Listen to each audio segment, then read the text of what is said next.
कारबिंदु संयुक्तम् नित्यं ध्यायन्ते योगिनः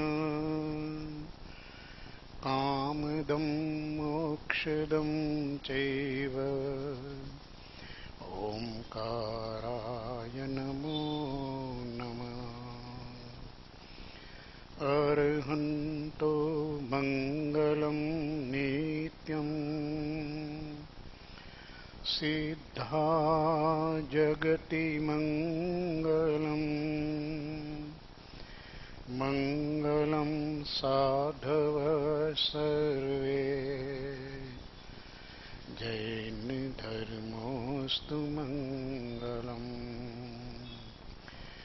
मंगलं देव सर्वज्ञं निर्ग्रंथो गुरुमंगलम् मंगलं वीतरागश्रुत जैन धर्मोस्तु मंगलम् वचन पसाये राजना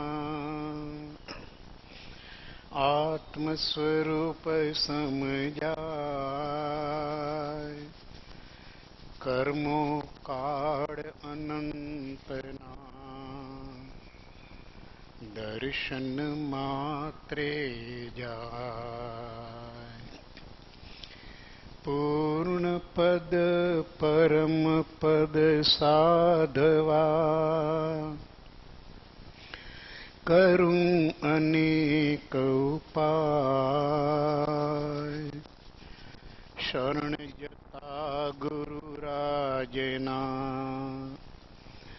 बुद्धि समाधि सुहाय। निष्कारण करुणा धरे अमाप आप उदार कड़ी काड़े प्रगट्या प्रभु वंदु वारंवार। महादेव्याकुक्षिरत्नं शब्दजितर्वात्मजं राजचन्द्रमहं वन्दे तत्त्वलोचनदायकं प्रभु तत्त्वलोचनदायकम्।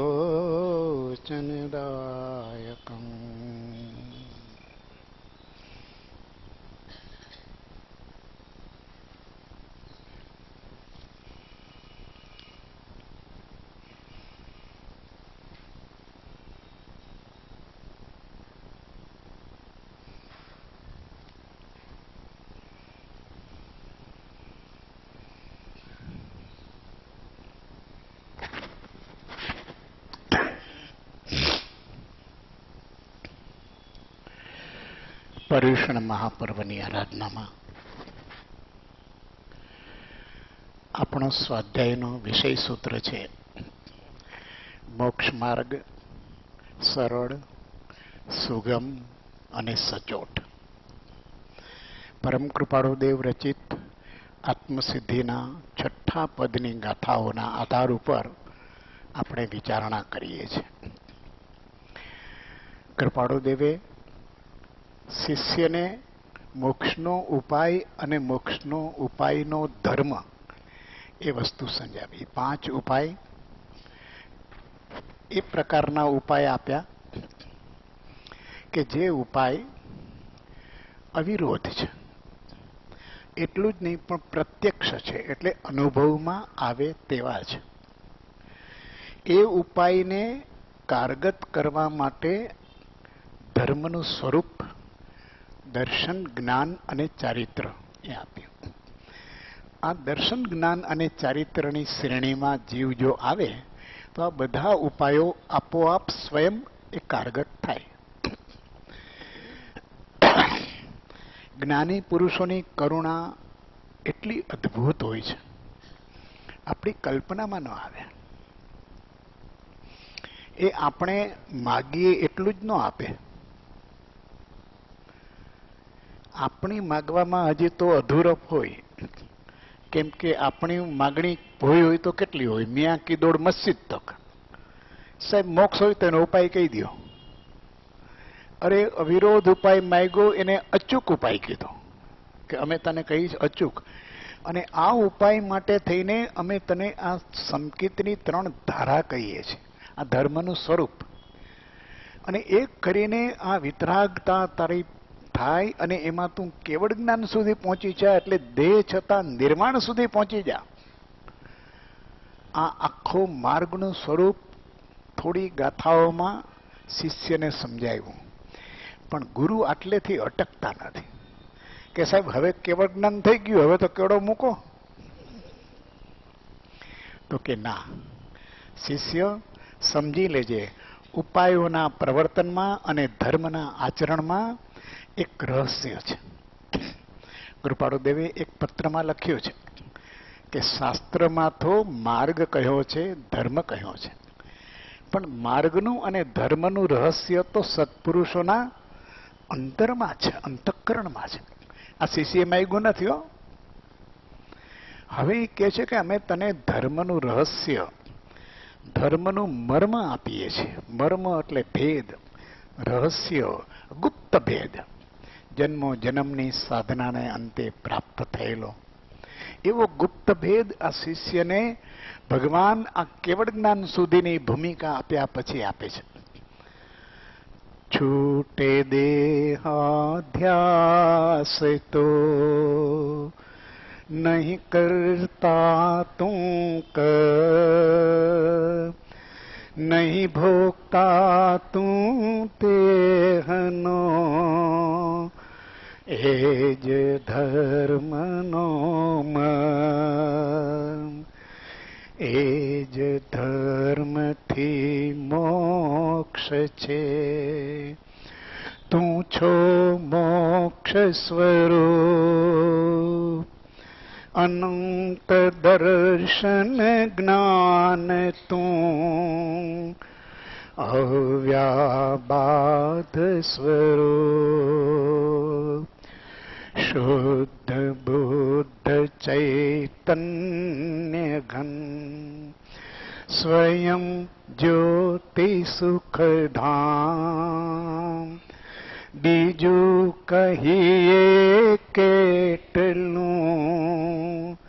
કર વિચાર તો પામ.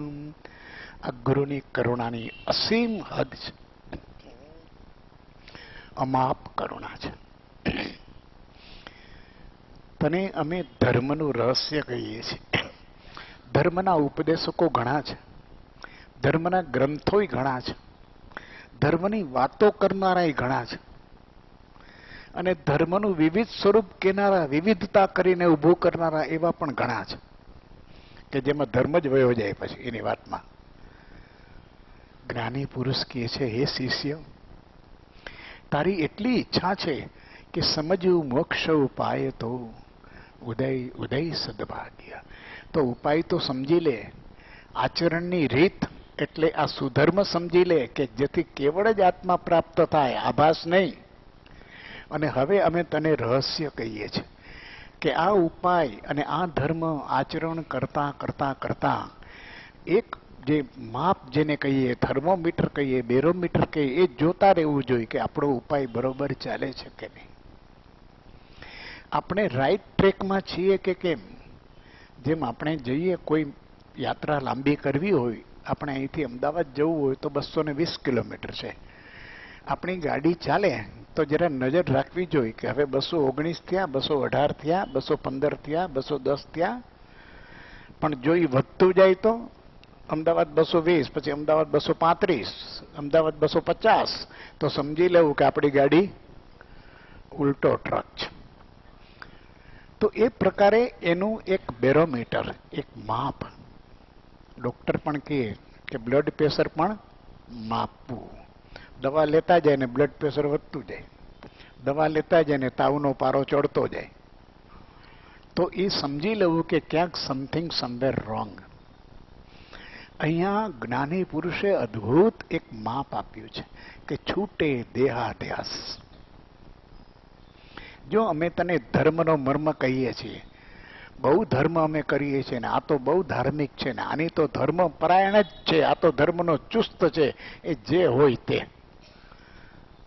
એની પારાશીસી શું? એ ધર્મ પામ્યો છે, સમજ્યો છે, પામ્યો છે ને આચરે છે, એની પારાશીસી શું? તો મર્મ કહ્યું, એનો દેહાધ્યાસ ઘટે. જીવનો દેહાધ્યાસ છૂટે. છોડવાનો ક્યારે હોય? વડગો હોય તો ને. અનાદિથી વડગો છે. અનાદિથી દેહમાં આત્મબુદ્ધિ છે. અનાદિથી દેહનું સુખ એ મારું સુખ, દેહની અનુકૂળતા એ મારી અનુકૂળતા, દેહની કોઈ પ્રશંસા કરે એ મારી પ્રશંસા, દેહની કોઈ નિંદા કરે એ મારી નિંદા, દેહની અંદર કોઈ વ્યાધિ આવે હું મરી ગયો. આ એકતા બુદ્ધિ કેટલી છે શરીર સાથેની કે શરીરથી પર હું છું આવું તો એક સપનામાં ક્યારે ન આવે કે શરીરમાં થયું છે, શરીરમાં થયું છે પણ હું તો એનું જાણનાર છું, મેં જોયું, બરોબર છે, થયું છે. આ ક્યારેય ભિન્ન બુદ્ધિ આવી નથી.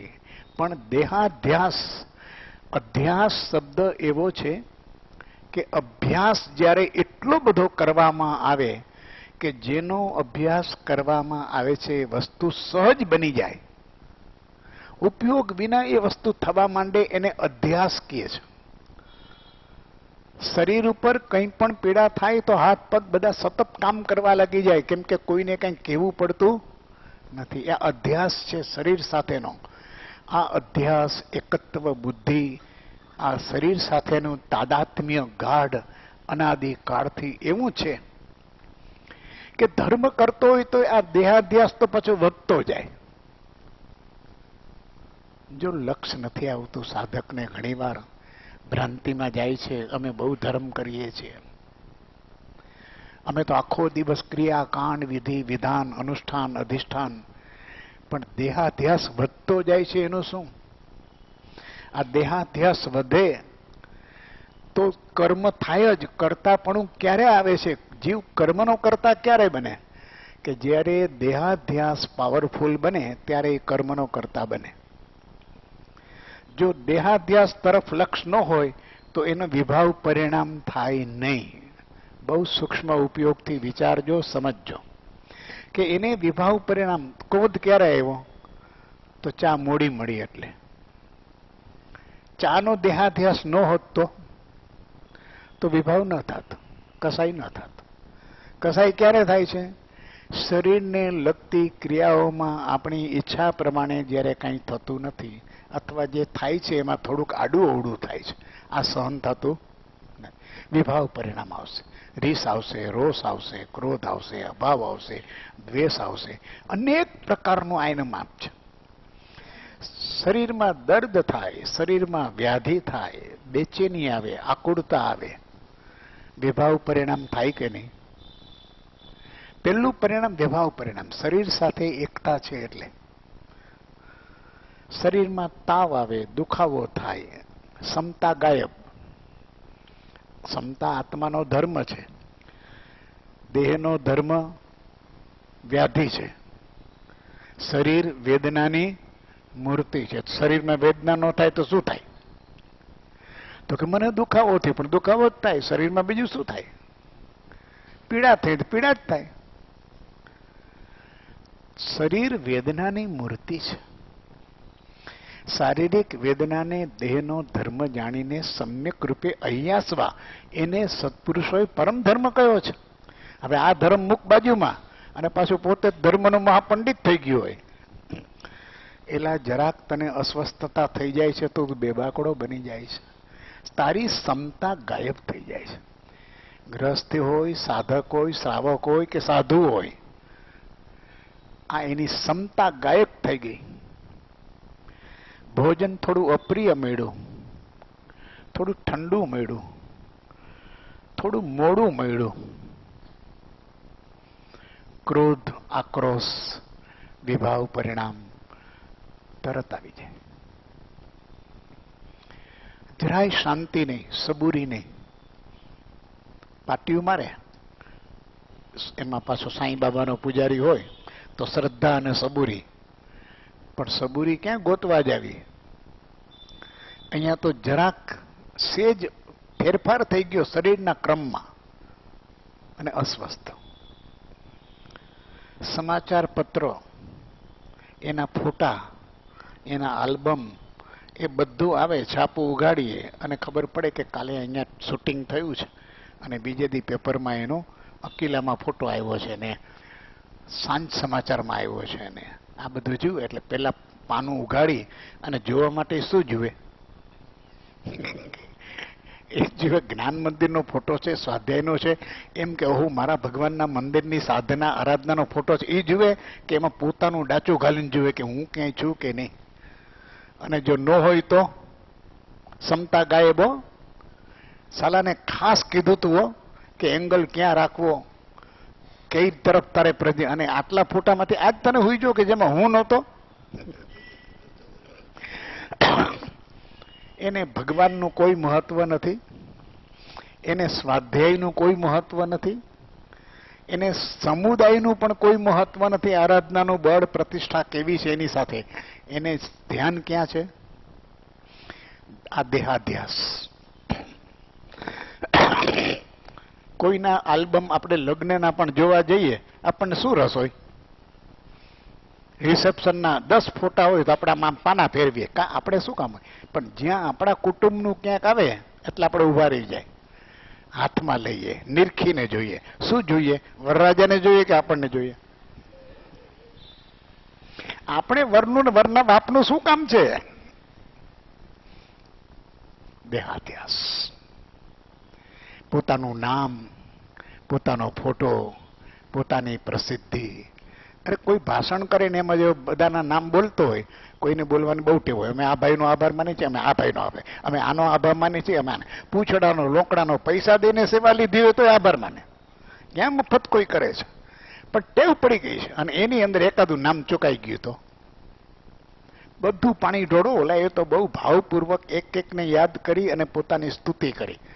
એનો કંઈ દોષ નથી, એનો કોઈ ઈરાદો નથી, પણ આનું મોઢું ટળાઈ જાય, તરત બહાર ભાગે. અમે આટલું કરી છે, અમારું ધ્યાનમાં કાંઈ આવતું જ નથી. શું વાંધો પડ્યો? કાર્યક્રમનો વાંધો હતો? વ્યવસ્થાપકનો વાંધો હતો? ના, પોતાનો દેહાધ્યાસ, હુંપણાનો ભાવ એટલો પ્રબળ હતો કે આટલા નામ લીધા તેમાં મારું નામ ન લીધું, ચૂકી ગયા. અને પછી એની ઈચ્છા જ એવી હતી, એને મને ટાળવો હતો. આ બધું શરૂ થઈ ગયું. કર્મ શરૂ થઈ ગયા કે નહીં? કર્મ બંધાવાના શરૂ થઈ ગયા કે નહીં? આ થઈ ગયા. ધર્મ સભામાં જઈએ, આવ્યા છીએ સ્વાધ્યાય માટે, આત્મકલ્યાણ માટે. બેસતા પહેલા આમ જુએ, પંખો બરાબર છે, ના કોઈ. બારી પાસેની જગ્યા છે, આ જગ્યા છે, આ છે, તે છે. એ શું બતાવે છે? દેહાધ્યાસ છે કે ભાઈ મારે અધ્યાત્મમાં આત્માનો ધર્મ સાંભળવા જવો છે, પણ દેહાધ્યાસ સાથેની એકરૂપતા એટલી બધી છે એટલે તરત જ ચારે બાજુ નજર કરીને હું શું જોઈ લઉં છું એટલી વારમાં તો કેટલું વિચારી લે. સ્થાનક કેવું છે, બેઠક કેવી છે, પંખો કેવો છે, બહાર કેવું છે, દરવાજા આગળ નથી ને કંઈ તકલીફ થાય એમ નથી ને આપણને દેખાશે ને આ છે તે ઘણું ઘણું વિકલ્પ આવે. આમાં કંઈ આપણે જાજુ કહી શકીએ નહીં. પણ મૂળ સ્વરૂપ શું છે? દેહાધ્યાસ. ઉઠી કણ ગોતી લે ગમે ત્યાંથી. આની બધી કરામત તો ઓર હોય છે. કેટલીક વાર ઈરાદો ન હોય પણ દેહાધ્યાસ એટલો બધો જબર થઈ ગયો છે, પાકો થઈ ગયો છે, પોતાને ખબર નથી તો હું દેહથી દોરવાઉં છું. જો આમાં કોઈના ઉપર આક્ષેપ કેવી રીતે નહીં લેશો. આપણને પોતે આપણે આપણા વશમાં નથી. આને અધ્યાસ કહેવાય. આપણે જાણીએ છીએ કે આપણે કાંઈ જરૂર નથી, આપણે તપ કરવા જઈએ છીએ, આપણે કાંઈ આવશ્યકતા નથી, કાંઈ નહીં હોય તો ચાલશે, એ મનોભૂમિકા સાથે જ આપણે આવ્યા છીએ. આપણો દોષ નથી, વિચારના આત્માના વિચારમાં દોષ નથી. પણ ઓલો અધ્યાસ હું સમજાવવા માંગુ છું કે અધ્યાસ ચીજ એવી છે કે ન ધારેલું હોય તો આ પરાપૂર્વના ગાઢ સંસ્કાર, શરીર સાથેની એકતા, બુદ્ધિ, તાદાત્મ્યતા એટલી બધી છે કે શરીરની અનુકૂળતા અનુસાર જ આપણું વર્તન થાય, આપણો વ્યવહાર થાય. આ બધું ઊભો બેસે જે કંઈ કરે એ શરીરને ધ્યાનમાં રાખીને કરે, આત્માને ધ્યાનમાં રાખે નહીં. આ અધ્યાસ, અનાદિનો દેહાધ્યાસ આ છૂટે. અને જ્યાં સુધી દેહ સાથેનો અધ્યાસ છે ત્યાં સુધી કર્મનું કરતાપણું ચાલુ જ છે. આ રહસ્ય. છૂટે દેહાધ્યાસ તો નહીં કરતા તું કર્મ, નહીં ભોગતા તું તેહનો, એ જ ધર્મનો મર્મ. યાત્રામાં જાય તો જુએ સીટ કઈ આવી, બારી પાસે આવી. બારી પાસે સીટ આવે તો લકી હો આપણે, હવે તારે જવું અમદાવાદ, 4 કલાકમાં હમણાં ઉતરી જઈશ. એમાં લકી ને અનલકીની શું માંડી છે જિંદગીમાં? આખામાં ઘણા પ્રસંગો છે, પણ આપણે બહુ લકી, રિઝર્વેશન મળી ગયું, આનું આમ થયું તેમ થયું. એક એક વસ્તુમાં અધ્યાસ તો જુઓ જીવનો. અને એ અવશ્યપણે થઈ રહ્યો છે. આટલો ધર્મ કરવા છતાં આ છૂટતું નથી. દેહ ભૂલાતો નથી.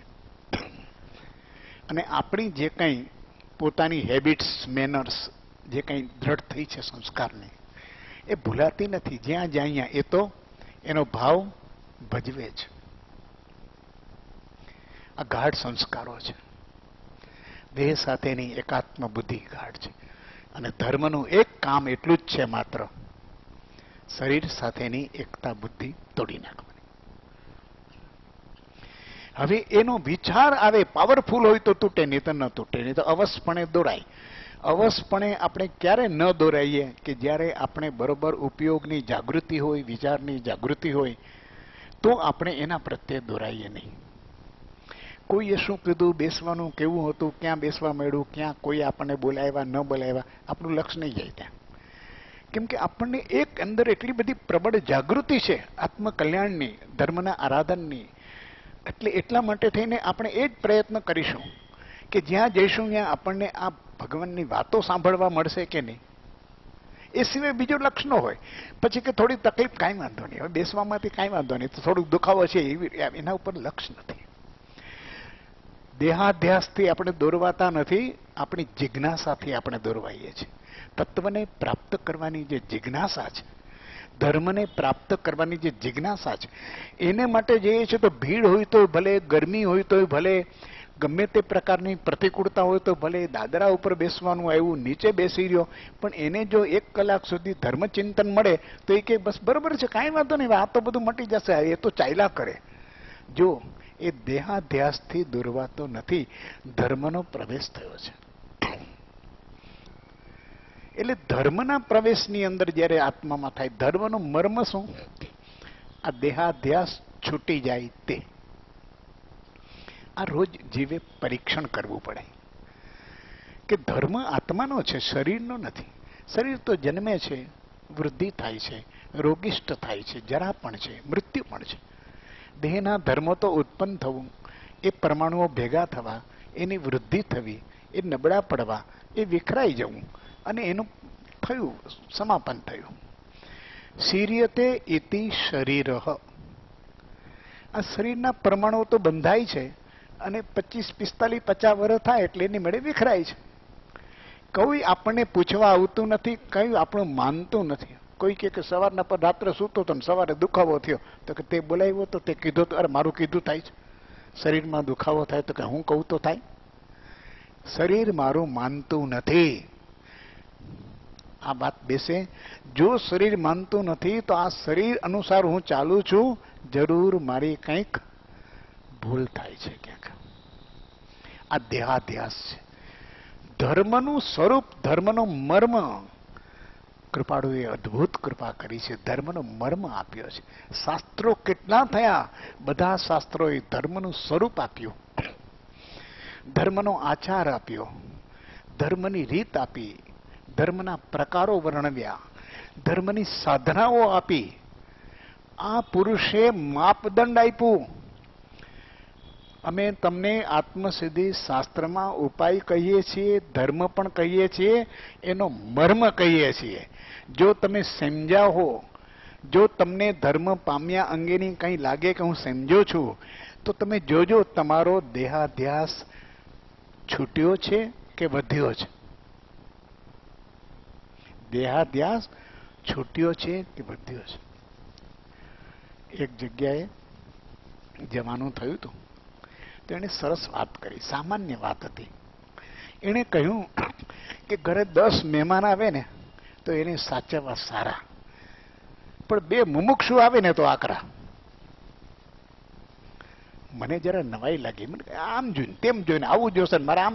એ આવે ત્યારથી એની પેલી ભૂમિકા જેવી આવવાના છે, એને શું જોશે ને એને શું ફાવશે ને શું. અરે પણ ધર્મવાળો આવે છે એને બધું ચાલશે, અને પાછો ઉપદેશમાં ચાલશે, ફાવશે, ઝોલશે, ભવશે, બસ આપણે તો આમ છે, આવી જ વાતો. અને વ્યવહારમાં એટલો ભારે પડે. જેના ઘરે ગયો હોય ને એ જાય ત્યારે એમ કે હે ભગવાન, એના કરતા 10 મહેમાન હારા. કારણ કે આને એની સાચવણીમાંથી જ આ ઘરવાળા કે અમે ઊંચા ન આવીએ.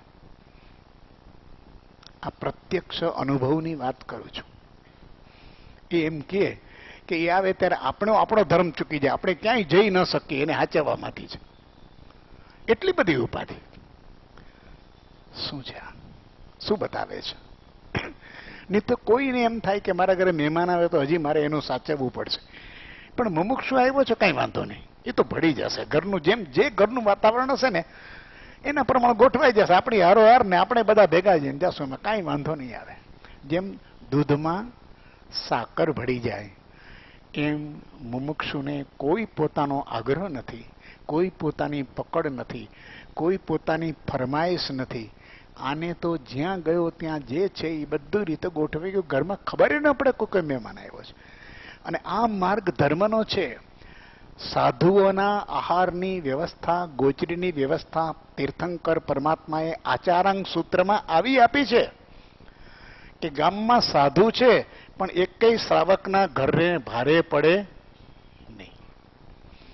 સાધુ હોય ગામમાં, સાધ્વીઓ હોય, પણ એ ક્યાંય ભારે ન પડે. એનો ટાઈમ થાય એટલે ગોચરી માટે નીકળે. એ ઘરમાં જાય, એની લક્ષ્ય હોય જ. અને જો સુસ્તો વાત હોય, પોતાની ખપની વાત હોય, તો એ એને તમારી પાસેથી કઈ રોટલી બનાવી છે તો આખો થપ્પો ન માગી લે. પોતે 10 જણા છે એમ કે 2 આપી દો. આપણે જાણીએ છીએ કે 2 એને એકને પૂરી નહીં થાય. એ શાક લે, ક્યાંક દાળ લે, ક્યાંક જુએ તમારા ઘરની સ્થિતિમાં એની લક્ષ છે. પોતાને ઓછી મળે તો કાંઈ વાંધો નહીં. ગોચરી ન મળી, 5 ઘર નક્કી કર્યા છે, 5 ઘરેથી આહાર મળ્યો તો મળ્યો, ન મળ્યો તો આજે વાત પૂરી થઈ ગઈ. એટલા બધા નિયમો છે ગોચરીના. 44 પ્રકારના આચાર કીધા છે નિર્દોષ ગોચરીના. આપણને ખબર નથી, પણ આ સંતો એ પોતે દેહાધ્યાસ છોડ્યો છે. એને ગરમ ઠંડાની કઈ ચિંતા ખરી? હવે જેને ગોચરીનું ખાવાનું છે એને દાળ ગરમ છે કે ઠંડી? અને આપણે કે ચા હારી ગરમ ન હોય તો પીવાની મજા જ નથી આવી, ચા જ નથી પીવી. હવે એ ચા અપાસ લઈ જાય, 4 ઘરે જાય ને અપાસરે પહોંચે તો ચા ટળીને ઠીકરું થાય કે બીજું થાય. નીકળી ગયો છે અધ્યાસ. સાધુ કોઈને ભારે ન પડે, ગાય કોઈને ભારે ન પડે, કોઈના ખેતરને જડમૂળથી ઉખેડી ન નાખે. ગોચર એને કહેવાય. ઉપરના ઘાસમાંથી પોતાને જોઈતું હોય એટલું વાગોડી લે અને વાત પૂરી કરી નાખે. અને જો વાળમાં ગધેડો ઘૂસ્યો તો છિન્ન ભિન્ન કરી નાખે, બધું ખેદાન મેદાન મૂળથી બધું કાઢી નાખે. દેહાધ્યાસ એ આ પ્રાણીઓના ધર્મ ઉપરથી કૃપાળુ દેવે કહ્યું કે આ ધર્મનું આખો મર્મ આ છે. ધર્મનું પરિણામ આવવું જોઈએ. શું? આત્માના 6 પદમાં 2 પદ એવા છે જે બંધના છે. આત્મા છે પેલું પદ, સત છે, આત્મા છે, એનું અસ્તિત્વ છે. જેમ દરેક પદાર્થ છે એમ આત્મા છે. અરૂપી છે છતાં છે તે નિત્ય છે. એટલા માટે એ કોઈ સંયોગથી ઉત્પન્ન થતો નથી, માટે એનો નાશ નથી, અવિનાશી છે, નિત્ય છે. આત્માનું બીજું પદ, જે આત્મા છે તે આત્મા નિત્ય છે. આત્માનું ત્રીજું પદ, આત્મા પોતાના કર્મનો કર્તા છે. એટલે વિભાવ પરિણામ કરે ત્યારે કર્તા છે. જો વિભાવ પરિણામ ન કરે તો સ્વભાવનો કર્તા છે. પોતાના સ્વરૂપનો કરતા છે, પોતાની શાંતિનો કરતા છે, પોતાના આનંદનો કરતા છે. પોતે કંઈ વિભાવ પરિણામ ન કરે. સંતો આનંદમાં છે, નિરંતર પ્રસન્નતામાં છે, પણ વિભાવ પરિણામ કરે છે ત્યારે જ એ કર્મના કરતા થાય છે. અને જે કર્મનો કરતા છે તે કર્મનો ભોગતા છે. આ ત્રીજું ચોથું પદ. અને એ આત્માને મોક્ષ છે. તો 6 પદના પત્રમાં કહ્યું મોક્ષ છે એટલે શું? તો કે એ કર્મનું કરતાપણું અને ભોગતાપણું ટળી શકે એમ છે. એ જે કરતાપણું અને ભોગતાપણું જે ટળે છે એનું નામ મોક્ષ. જેનું કર્મનું કરતાપણું ટળ્યું અને કર્મનું ભોગતાપણું ટળ્યું એ મોક્ષને પામ્યો. હવે આ કૃપાળુદેવ મર્મ આપે છે કે ક્યારે ટળે? તારું કર્મનું કરતાપણું અને કર્મનું ભોગતાપણું ક્યારે ટળે? તો કે જ્યારે દેહાધ્યાસ છૂટે ત્યારે. હું શરીર છું ત્યાં સુધી અહમ ભાવ ઉભો છે. એ પ્રભુને પણ સમર્પિત થઈ શકશે નહીં. કબીર સાહેબે કીધું એમ, પ્રેમ ગલી અતિ દોતી સાંકડી, તામે દો ના સમાય. કાં તો પ્રભુ છે ને કાં તો હું છું. આ તો હું રહું 300 કિલોનો, 5.5 ફૂટ 6 નો, અને મારો પ્રભુ રે નહીં રે ભાઈ. તું શરીર રૂપે, ભૌતિક રૂપે, તારા અસ્તિત્વ રૂપે, દેહાભિમાન રૂપે તું રે, તારું અભિમાન રે અને ભગવાન તને મળે. આ બે વસ્તુ બની શકે નહીં. સર્વ ભાવેન સમર્પણમ. તારું પેલા અસ્તિત્વ જે ખોટું છે, સત નહીં, સત ભારે ન પડે, અસત બહુ ભારે પડે. અસતનો ભાર ઘણો હોય.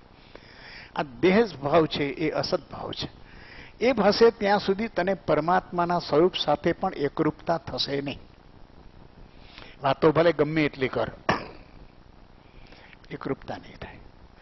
અહીંયા એ કહે છે કે તને આ ત્રીજું ને ચોથું પદ છે, 6 પદ સમજવાની અંદર, આત્માનું સ્વરૂપ સમજવાની અંદર એક જ આ મહત્વનું છે રહસ્ય, કે આ જીવ પોતે જ પોતાનું બંધન કરે છે.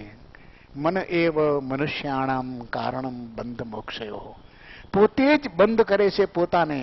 નહીં તો પ્રત્યેક જીવ મુક્ત છે એના સ્વભાવથી, એના સ્વરૂપથી, એના મૂળ ધર્મથી એ મુક્ત છે. પરંતુ એ જીવ સંસારના પરિભ્રમણના ચક્કરમાં છે, ભવચક્રના આવાગમનમાં છે, યોનિના પરિભ્રમણમાં છે, જુદા જુદા પ્રકારની ગતિમાં જાય છે, આવે છે, જુદા જુદા પ્રકારના દેહ ધારણ કરે છે, એકેન્દ્રિયથી પંચેન્દ્રિય સુધીના દેહો, અને અનંત પ્રકારના દુઃખો જ મેળવે છે. આ પરિભ્રમણનો સાર દુઃખ સિવાય કંઈ નહીં. એનું એકમાત્ર કારણ છે કે કર્મનો બંધ એ પોતે કરે છે. આ પોતે એ બંધમાંથી છૂટી શકે એમ છે, એ બંધને ટાળી શકે એમ છે. સાહેબ, કેવી રીતે ટાળવો? કેટલો ધર્મ કરીએ છીએ, કેટલા વ્રત કરીએ છીએ, કેટલા તપ કરીએ છીએ, કેટલા જાપ કરીએ છીએ, કેટલું કરીએ છીએ. અમે તો કોઈ વસ્તુ છોડતા નથી. જ્ઞાની કહે છે કે તું બધું કરે, ધર્મનો મર્મ સમજો. ધર્મનો મર્મ તો તારો દેહાધ્યાસ જે છૂટે, જેટલા પ્રમાણમાં છૂટે તેટલા પ્રમાણમાં ધર્મ પરિણિત થયો, અને તેટલા પ્રમાણમાં કર્મનું બાંધવાનું કામ આપણું વ્યવસાય છે ને અનંત કાળથી, એ વ્યવસાય આપણો નબળો થાય, બંધ પડે. આ નિવૃત્તિ, બંધથી નિવૃત્તિ. તો અહીંયા કહે છે કે એ ધર્મનો મર્મ તો આ છે. દેહાધ્યાસ એ ઉગ્ર સાધનાને ખતમ કરી નાખે છે. ગમે એટલી સામાયિક કરી હોય, પ્રતિક્રમણ પોષા કર્યા હોય, વ્રત કર્યું, ઉગ્ર કર્યું હોય, પણ દેહાધ્યાસ હોય તો ખલાસ. પારણામાં આવી બહેનું ગરબાવાળાનું સાધનાને ખતમ કરે છે. એના કારણે વિષય કશાયમાં મંદતા થતી નથી. આપણે નાને એવો ધર્મ કરીએ, દર્શન કરવા જઈએ, સ્વાધ્યાયમાં આવીએ, અનેક પ્રકારના અનુષ્ઠાન કરીએ, પણ શાંતિ આપણા ચિત્તમાં ન હોય, સ્વસ્થતા ન હોય, તો આપણે ઓફિસમાં અહીંથી છૂટીને જઈએ તો ધમધમ તો પારો હોય મગજનો. આપણે તો અહીંયા આવ્યા છીએ લોકોને દેખાડવા ધર્મ કરવો છે, અને ત્યાં જઈને પછી ઓલાનો ધૂળ કાઢી નાખે. આ ન કર્યું, આટલું બાકી રહી ગયું, આમ હું જરાક અડધો કલાક મોડો એમ ઓફિસનું આમ છે. કેમ? શા માટે? તારી સ્વસ્થતા ક્યાં છે? તું ક્યાંથી આવસ? તો હું ધર્મ કરીને આવું છું. આ ધર્મનું પરિણામ તારો દેહાધ્યાસ શાંત કે વધારે છૂટતો નથી. સાધનાને ખતમ કરે છે. અને એ જો ન હોય, કશાય એમને એમ રીએ, અને ધર્મનું સ્વરૂપ ગમે તેવું હોય તો જ્ઞાનીઓ કહે છે કે ઘાસલેટ છે ને એને ફ્રીઝમાં રાખીએ તો એની દાહકતા ઓછી ન થાય. પાછું એને કાંડી મૂકો ત્યારે એમાં ગમે એટલું અપાસરામાં રહીએ ને.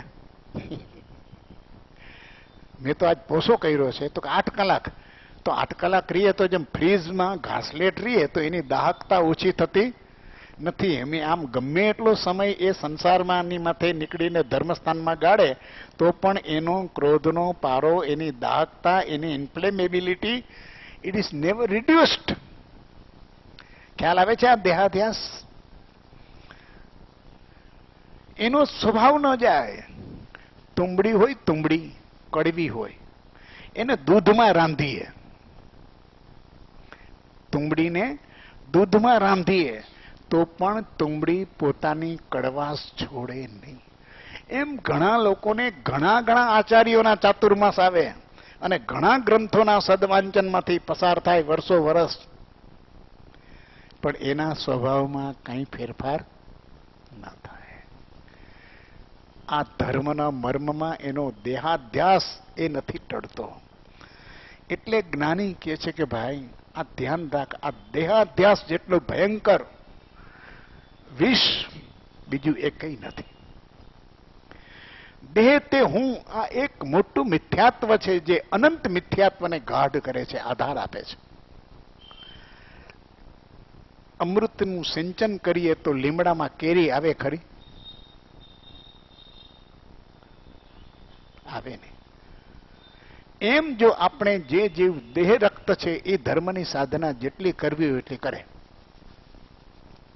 પણ એની અંદર એની મીઠાશ એમાં આવે નહીં. સમતા ભાવ, ધર્મની અંદર સમતા ભાવ, સમભાવ, કરુણા, આ બધા ગુણો, આત્મિક ગુણો પ્રગટવા જોઈએ. એ જે બીજમાંથી એના ગુણો પ્રગટે છે કેરીની અંદર, કેટલી મધુરતા, કેટલી સ્વાદિષ્ટપણું, એ જે એની અંદર એટલા બધા ગુણો પ્રગટે છે બીજમાંથી, એમ આ જે જીવની અંદરનું બીજ બદલાઈ જવું જોઈએ. શરીર સાથે રહેલું દેહાધ્યાસનું બીજ હોય અને એની સાથે જો કોઈ પણ પ્રકારનો ધર્મ કરવામાં આવે તો ત્યાં સુધી આ કર્તા ભાવ આપણો સમાપ્ત થતો નથી. એટલે જ્ઞાનીઓએ કહ્યું છે એ જ ધર્મથી મોક્ષ છે.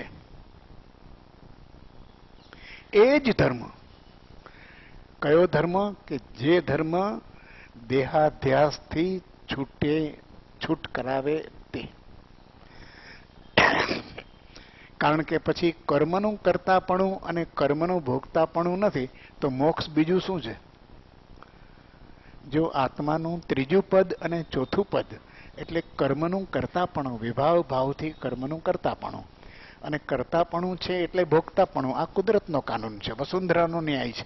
એમાં કઈ જે કરે તે ભોગવે. એમાં કોઈ બીજો સિદ્ધાંત નહીં પકડવાનો. એ સત અને રૂત. સત જે છે એને પ્રમાણે જ રૂત ચાલે. એમાં સત આ છે તો રૂત આપણે કહીએ એ પ્રમાણે ન ચાલે. તો રૂત છે આ કર્મનો કાયદો, એ રૂત છે. રૂત એટલે કે જે પ્રકારે એ વૈજ્ઞાનિક છે. જેવું તમે કરો તેવું જ તમે પામો, જેવું તમે વાવો તેવું જ તમે લણો. જેવી પ્રકારનું કર્મ જે ભાવથી થયું છે તે જ ભાવથી ઉદયમાં આવશે. તે જ ભાવથી એનો અનુભાગ, એનો રસ, એની પીડા, એની વ્યથા એ જ રહેશે. કારમાં પાપ કર્મ બાંધ્યા હશે તો એ ઉદયમાં આવશે ત્યારે એ પાપ કર્મના ઉદયથી કરે શાંતિ નહીં મળે. એટલે આપણે ઘણી વાર કહીએ છીએ કે એને પૈસો મળ્યો છે, પણ એને પૈસો પાપનો મળ્યો છે, પુણ્યનો નથી મળ્યો. એટલી હિંસા, એટલા અનાચાર, એટલી અનીતિ, એટલું અન્યાય, એટલું શોષણ કરીને આ કદાચ 5 પૈસો કમાયો છે, પણ એનું પરિણામ, એ પૈસાનું પરિણામ એ શાંતિ નહીં હોય, સમાધિ નહીં હોય, સુખ નહીં હોય, બની શકે નહીં. રૂત આ કહે છે. સત અને રૂતના નિયમ છે. ધરતી સત અને રૂતથી ચાલે છે. જગતના જીવોનું જીવન સત અને રૂતથી ચાલે છે. રૂત આ કુદરતનો કાયદો છે. આ કર્મ જેને કહે છે કર્મનો કાયદો છે, વસુંધરાનો ન્યાય છે. એમાં કંઈ ફેરફાર ન થાય. તો એની અંદર આ જ્ઞાનીઓ કહે છે કે એ જ ધર્મથી મોક્ષ છે. હવે ધર્મ કયો, કેવા પ્રકારનો, કયો સાચો ધર્મ, મારો ધર્મ, પંથના ધર્મ, સંપ્રદાયના ધર્મ, વ્યક્તિના ધર્મ, જુદા જુદા ગ્રંથના ધર્મ, આ બધા તો સહાયક છે. પૂરક પરિબળો છે. આપણને મદદરૂપ થાય જેવું ગ્રુપ હોય, જેવી પ્રકારની સ્વભાવવાળા લોકો ભેગા થયા હોય, એના સમૂહને માટે મદદ કરવા. એ કઈ આપસમાં બાજવા માટે છે?